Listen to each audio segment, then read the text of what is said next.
were spinning round me, and all my thoughts were cloudy, and I had begun to doubt all the things that were me. Been in so many places, you know I've run so many races, and looked into the empty faces of the people of the night, and something is just not right, 'cause I know that I gotta get out of here. I'm so alone.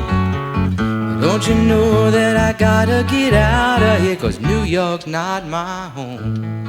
We rode through the night, 13 hours from Detroit to Manhattan, arriving with a couple hours to kill before the march at noon. So I took a stroll through the narrow streets of Chinatown.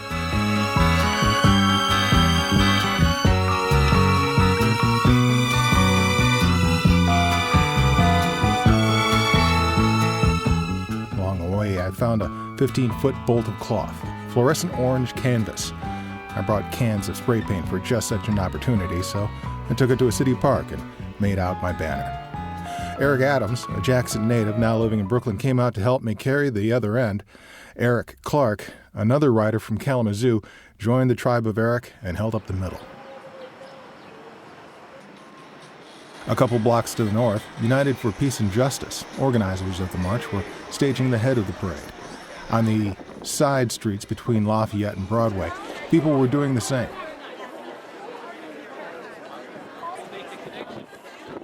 They were angry about the state of healthcare, the foreclosure crisis, and the general disconnect between the voices of the people and the government.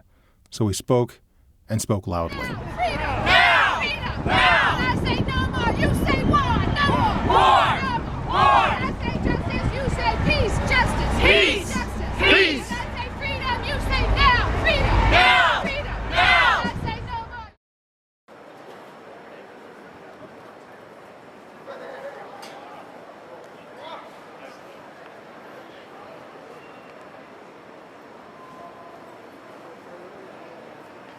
And when we got to the New York Stock Exchange, the crowd grew quiet.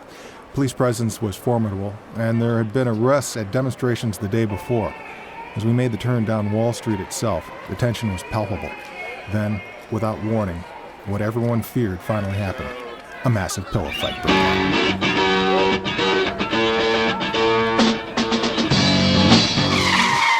out. Okay, sorry, I couldn't resist. The pillow fight came later. We walked past the New York Stock Exchange without incident, stopping only for a photo op in front of the now iconic flag that drapes the building's columns.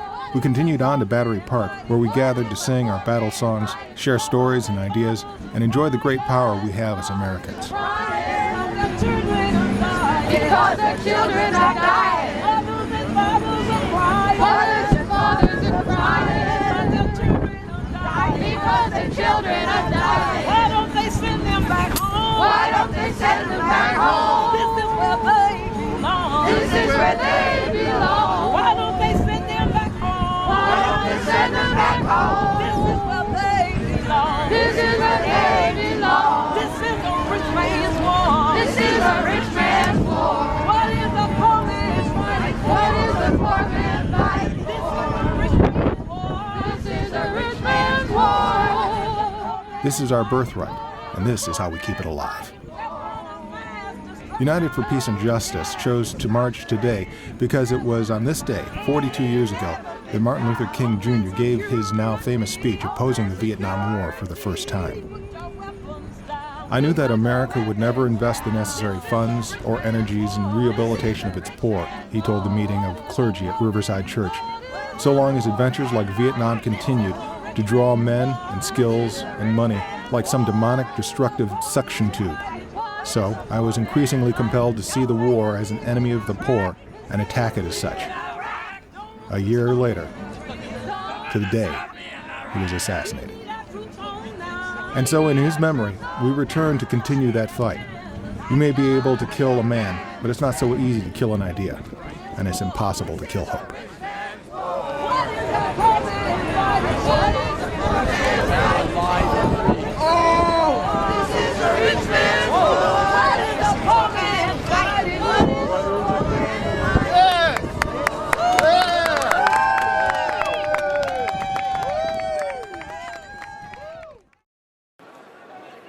After the rally, we folded our banner and returned to Wall Street. A crowd was gathered there, but they were dressed differently, many in pajamas and other costumes. Their messages were scrawled on pillows, but were just as hopeful. As it turned out, someone else had organized a pillow fight in front of the stock exchange. It was the perfect way to end the day.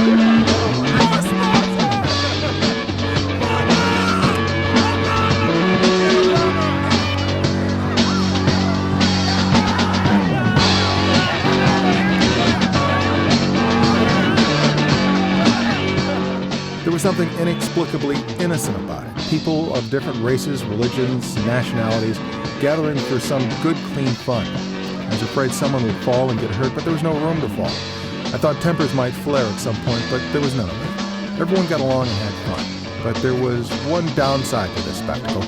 Somewhere in this mosh pit, I dropped my keys. If you're in Manhattan and you run across a bunch of keys, 2 of them with black grips and there's a silver alarm remote, could you please drop them in the mail for me? Thanks.